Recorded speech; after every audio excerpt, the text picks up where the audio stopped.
welcome to the deep dive. You've sent us your sources, and our mission, like always, is to dig into them and pull out the most interesting stuff for you.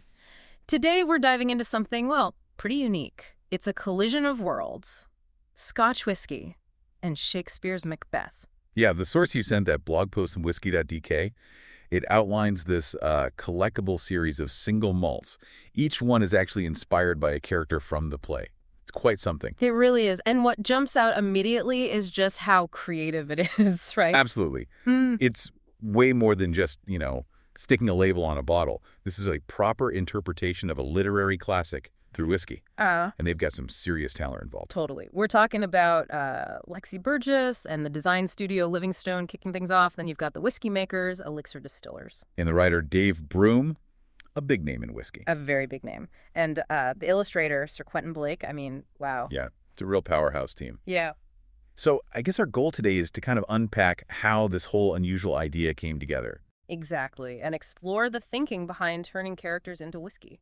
So where did it all start? Who had this initial idea? Okay, so the spark really came from Lexi Burgess.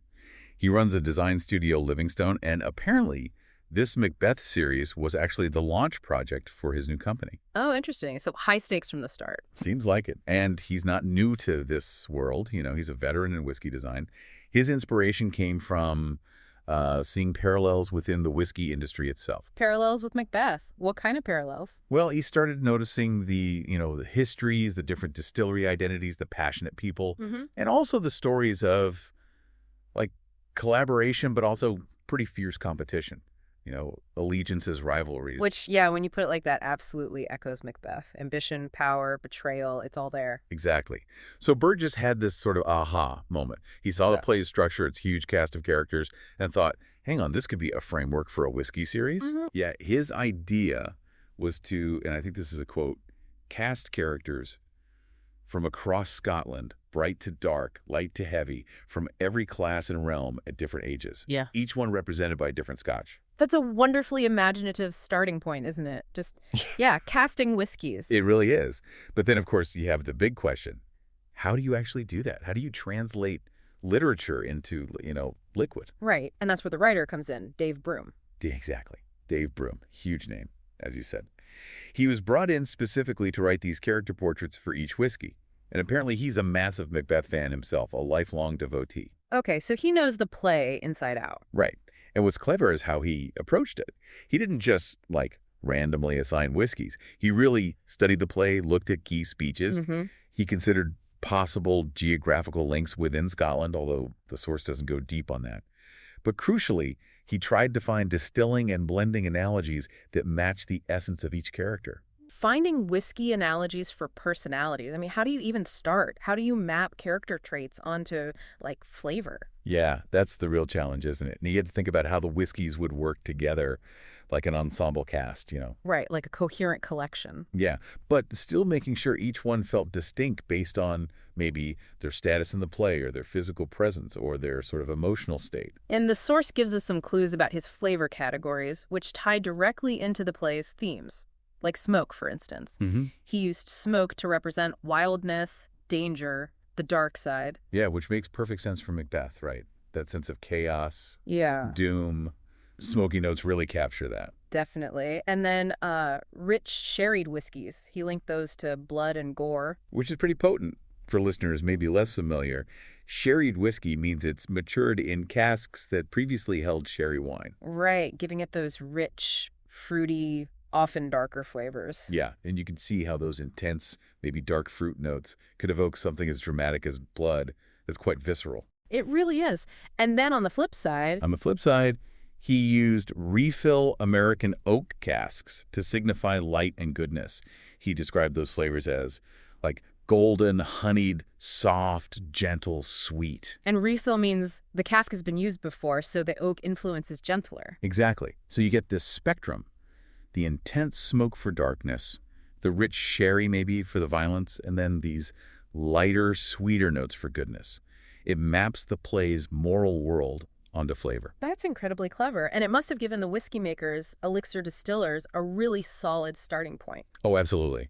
It gave them clear direction, but also like a poetic angle to work with. Which brings us to Sukhinder Singh and Oliver Chilton at Elixir. They had the pretty monumental task of turning all this into actual whiskey. Yeah, monumental feels right. It's one thing to have the concept, but actually finding and blending whiskeys to embody these characters, that's tough. Totally. And Sukhinder Singh mentioned he's long admired Dave Broom's writing, calling it poetic and lyrical. He thought it's a nice contrast to his own tasting notes, which are maybe more, technically expressive. Yeah.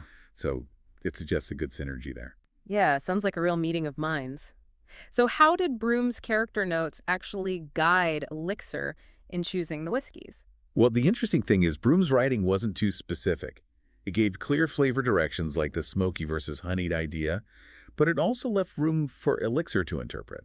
Right, so it wasn't like, find a whiskey with exactly this percentage peat. Exactly. It was more about setting the emotional tone, the flavor profile, and then letting Elixir use their expertise with Scotch, their knowledge of different distilleries and casks, to find the right fit.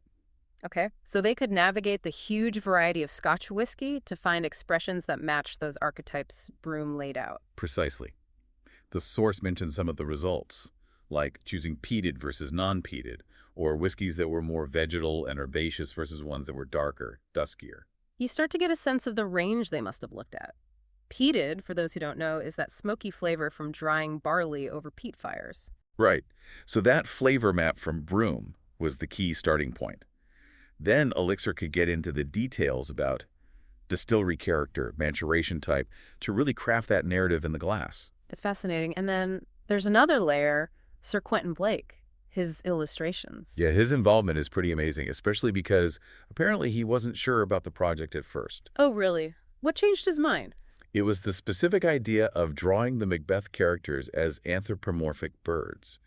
That particular angle was what hooked him. Birds. Okay, that's unexpected. Definitely unexpected. Huh. But once he had that idea, the source says he sketched them out incredibly quickly, like conceived them early one morning and had the pencils done by mid-morning. Wow. That speaks volumes about how powerful that core concept was for him. It really does.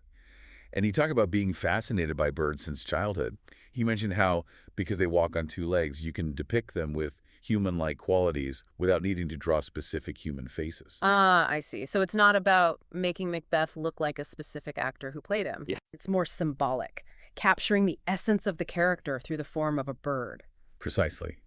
Blake himself said his goal wasn't to copy any existing stage version or film version of Macbeth. He wanted a completely fresh take, using his own unique style. It really underscores the magic when different creative fields intersect like this, doesn't it? It really does. You've got the designer with the vision, the writer interpreting the text through flavor, the whiskey makers translating that into liquid, and the artist offering this totally unique visual interpretation. Yeah. If you just step back, it's kind of amazing how these different art forms can, shed light on each other. You wouldn't automatically pair Scotch and Shakespearean tragedy. Not immediately, no. But the result seems to be this multi-layered experience that lets you engage with Macbeth in a completely new way. Yeah. So as we wrap up this deep dive for you, the listener, this Macbeth whiskey series really stands out. It's a brilliant example of how one unique creative vision can bring together all these different talents. And produce something, genuinely thought-provoking. It's a real testament to collaboration across disciplines. What's really impressive is how deliberate it all feels. Broom's flavor mapping, Blake's decision to use birds. It wasn't just random. It feels carefully orchestrated. Absolutely. And, it makes you think, doesn't it, about how different ways of creating, tasting, writing, drawing can give us new angles on things we thought we knew well. Definitely. How can the taste of whiskey or a visual image change how we see a play like Macbeth? Yeah. Maybe this whole exploration gets you thinking about other unconventional pairings, other creative mashups. It's certainly given us plenty to chew on here at the Deep Dive.